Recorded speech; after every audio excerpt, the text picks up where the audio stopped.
नमस्कार मंडळी, कशा आहात तुम्ही सगळे? बरंच असणार. हे बघा, मी आज बनवलं हे फ्लावरची भाजी. शेंगदाणे, टमाटे, अद्रक, लसूण आणि गरम मसाला हे सगळं घालून हे फ्लावर बनवलं. आणि ह्याच्यामध्ये हे घालते शेवग्याची शेंगा. हे शेवग्याची शेंगा घालते ह्याच्यामध्ये, मस्त होते भाजी. आणि ह्याचं शिजलेली पाणी पण आहे, ते पण घालते.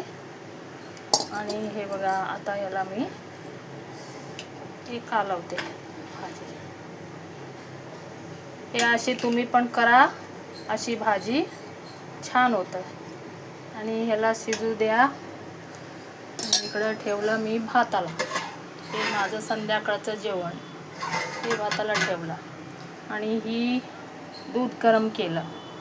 आता मी घालते ह्याच्यामध्ये हे कोथिंबीर आणि ही कस्तुरी मेथी. अशी ही मस्तपैकी आपली भाजी भातासोबत खावा, नाही तुम्ही चपातीसोबत खावा, भाकरीसोबत खावा. ही भाजी मस्त लागते मंडळी. चला आपण भेटू पुढच्या व्हिडिओमध्ये. आमचं कशी झालंय ही फ्लावर शेवग्या शेंगाची भाजी नक्की तुम्ही कमेंट करून सांगा. धन्यवाद मंडळी. भेटू आपण पुढच्या व्हिडिओमध्ये.